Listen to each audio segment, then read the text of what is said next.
Ah putain, ça y est. La neige est là. La France va être paralysée.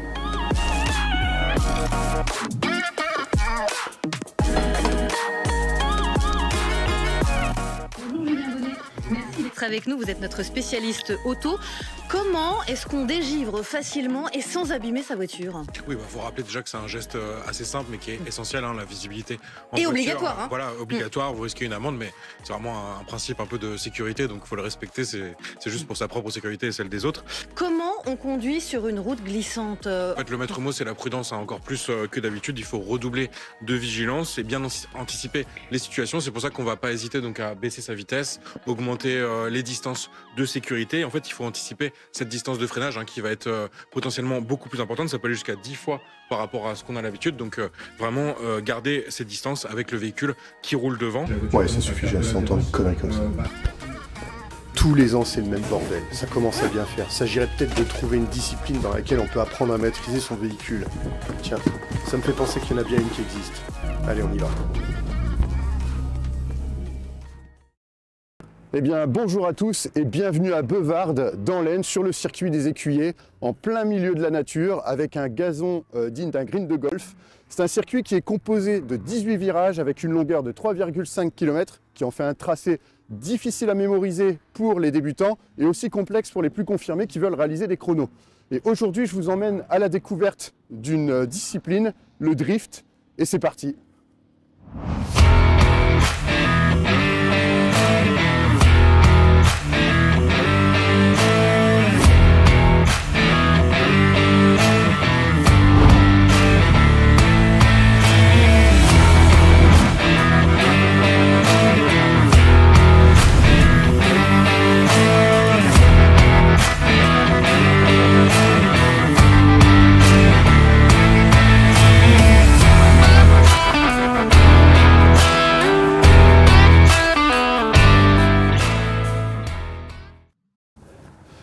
Mais connaissez-vous seulement les origines du drift? Eh bien, il faudra remonter dans les années 70 avec Kunimitsu Takahashi, ancien pilote moto en 125 et 2,5, qui s'est illustré sur le Grand Prix d'Hockenheim en 61 et qui, suite à une chute à l'île de Man, devra arrêter la moto. Il sera par ailleurs débauché par Nissan pour devenir pilote automobile.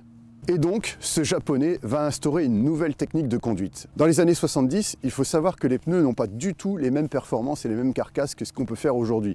Et donc, les voitures étaient extrêmement limitées et en termes d'adhérence, c'était pas terrible. Son objectif, c'était de passer le plus rapidement possible en courbe, mais surtout de pouvoir accélérer le plus tôt possible pour faire la différence. Et pour ça, il a instauré la dérive des 4 roues. Cette fameuse technique sera observée de près par Keiichi Tsushiya qui va arpenter les circuits et qui va repérer en fait la dérive de Kunisan. Ça fait un peu bizarre, non? C'est pas un peu cunilingus quand même? Bon, bref. Il mettra 4 ans à développer cette technique sur circuit et nous le découvrirons plus tard dans une vidéo intitulée Plupsi, dans laquelle en fait on va le voir drifter à travers les montagnes, c'est ce qu'on appelle le touge. Pour ne pas refaire un cours d'histoire complet, vous connaissez la suite, le drift va devenir populaire au Japon et va se développer. Et de la vitesse, ça va tout doucement se transformer en une forme de style. Et il sera bien plus tard exporté aux États-Unis avec les compétitions de drift qu'on connaît à l'heure actuelle. Et donc les médias vont participer énormément au développement de cette activité jusqu'à la rendre suffisamment populaire pour devenir aujourd'hui accessible à tous. Alors, c'est bien beau tout ça, mais qu'est-ce qu'il faut pour drifter? Alors, on va différencier la voiture de championnat suréquipée d'une voiture classique. Donc, idéalement, il vous faut une propulsion. Moi, j'ai une préférence pour la boîte manuelle, un petit peu de chevaux, si possible du couple, et on va dire des pneus surgonflés derrière pour donner un petit peu moins d'adhérence et puis permettre de faire patiner les pneus plus simplement. Alors aujourd'hui, la star, c'est la marque BMW, puisque c'est l'européenne la plus représentée sur les circuits notamment, puisque ce sont des propulsions, et plus particulièrement la série E36, et idéalement la 320 ou 325i. Et ça tombe bien, j'en ai une sous la main, avec quelqu'un qu'on a déjà croisé sur la chaîne. On y va. Salut Kevin, ça va? Salut Mathieu, ça va. Dis-moi, alors on te retrouve ici avec une BMW E36, donc une 325i. Oui. Une journée un peu particulière puisqu'aujourd'hui il s'agit de faire du drift. Journée glisse, oui. Ouais. Et c'est une première pour toi. Ah oui, une grande première, oui. Et qu'est-ce qui t'amène justement à tester ça? Ben, on fait toujours des journées grip, comme ils disent maintenant, à Folembray, à Clastres. Et on a eu l'opportunité de venir ici, c'est le cousin qui m'a organisé ça. Donc allez, on va tenter, pourquoi pas, pourquoi pas. C'est Ouais. une propulsion, donc c'est un peu fait pour ça. Exactement. C'est l'occasion de tester une nouvelle discipline et voir si tu es bon sur la mise à l'angle, c'est ça? Ouais, un petit peu de difficulté depuis le matin quand même, Ouais. hein. Faut pas se le Ouais. cacher.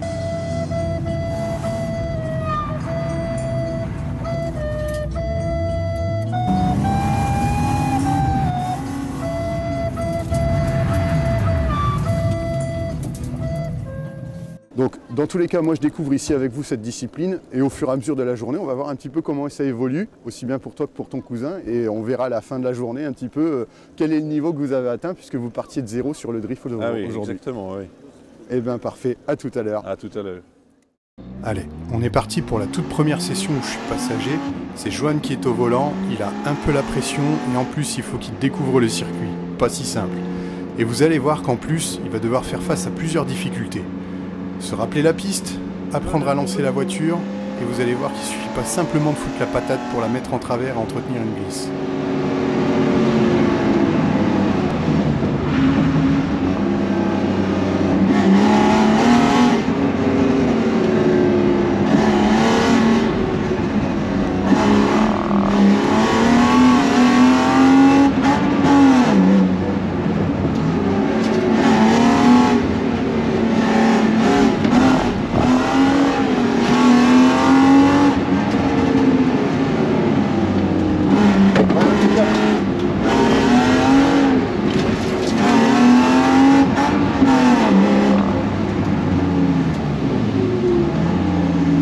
Et comme vous le voyez, il n'a pas l'air d'être tout seul à galérer.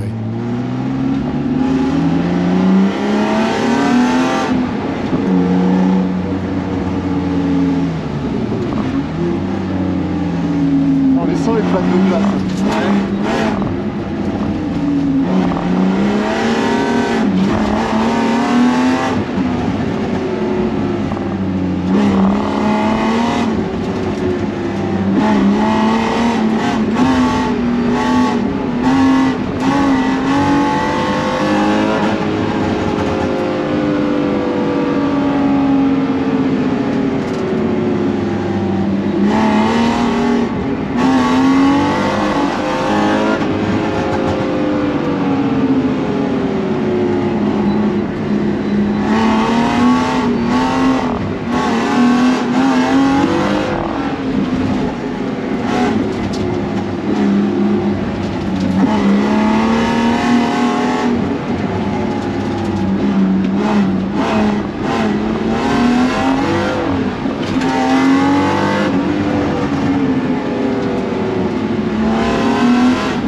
On enchaîne directement avec le troisième tour, il commence à prendre un peu plus de vitesse et il comprend que c'est primordial s'il veut pouvoir attaquer un virage et lancer la voiture. Évidemment, il n'y a rien de parfait là-dedans, il est encore en phase d'apprentissage, mais en tout cas voilà, il se lâche un petit peu, quitte à aller jusqu'à l'erreur.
Après qu'on se soit bien gelé les couilles sur la pause du midi, il est maintenant temps de reprendre les affaires. Changement de pilote, c'est Kevin qui prend le volant. Quand je le regarde, je me dis qu'il y a quelque chose qui cloche. Avec sa carrure de bûcheron, j'ai du mal à l'imaginer enfiler des ballerines pour faire de la danse classique. Et j'étais loin de m'imaginer que la description correspondait parfaitement au profil.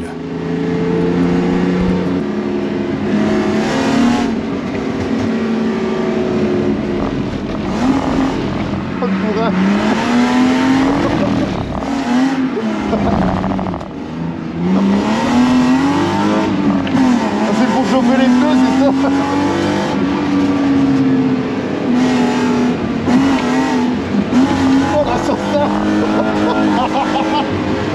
Et je vois d'ici le conducteur de la voiture d'en face en train de nous regarder et se dire « Mon Dieu, mais voilà deux hommes en pleine maîtrise de leur art !»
Comme vous venez de le voir, Kevin, professeur de sciences, me fait renouer avec la physique et les lois de la gravité. À peine le temps de souffler et d'avaler ma salive qu'on est déjà reparti. Par chance, je n'ai pas eu le temps de manger le midi.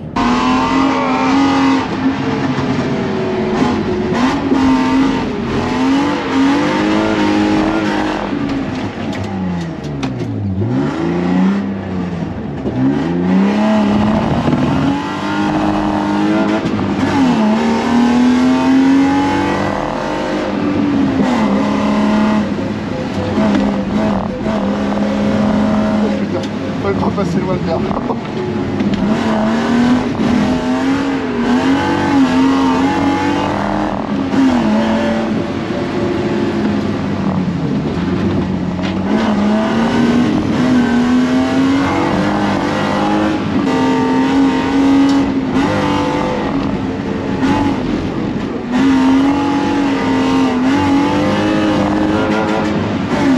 Étonnamment, mon estomac me fait sentir le mal de mer. Après coup, rien d'étonnant. J'ai l'impression d'être sur un bateau en pleine mer déchaînée. Barre à bâbord, barre à tribord, mon commandant.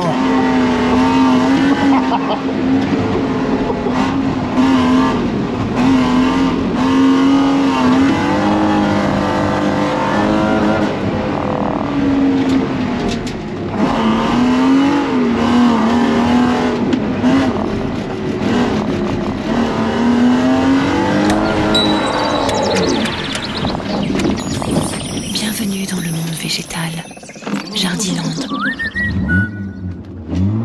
Allez hop, un filet de gaz, dans le respect du green de golf et de la nature, et on est reparti.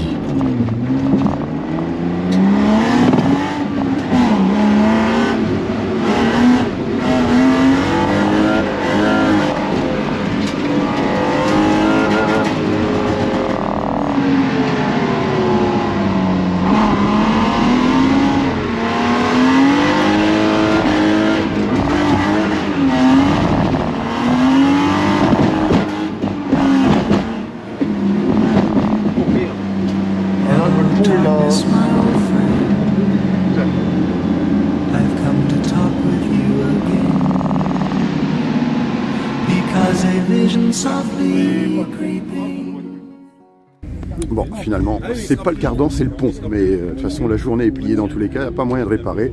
Donc, avec les températures, vu qu'on se pèle le cul, on va éviter de rester en fait toute la journée dehors à attendre et à regarder les autres.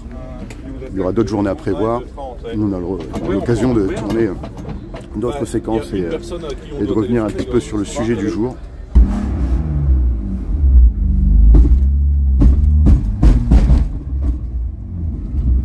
Et bien voilà, mesdames, messieurs, voilà qui clôturera la vidéo de cette journée. Moralité, entretenez votre voiture, soudez le pont 3 fois plutôt qu'une. Je vous réserve le petit mot de la fin. Le mot de la fin. Je reste sur Tu restes sur ta fin, ouais. T'avais pas froid aux dents ce matin? C'était un signe, ça, non? Non, ça va, là, ça allait. J'étais bien, là. Non, parce qu'il en manque des dents là en bas, là, non? Je te dirai après autopsie. Ils ont manqué quelques-unes. Tant pis, ça fait partie du jeu. Le pont nous aura malheureusement lâché avant que je puisse faire un essai. Cela dit, ça met l'eau à la bouche et ça n'est qu'une journée parmi tant d'autres. La seule question qui me taraude, c'est est-ce que j'y serais arrivé dès le premier essai?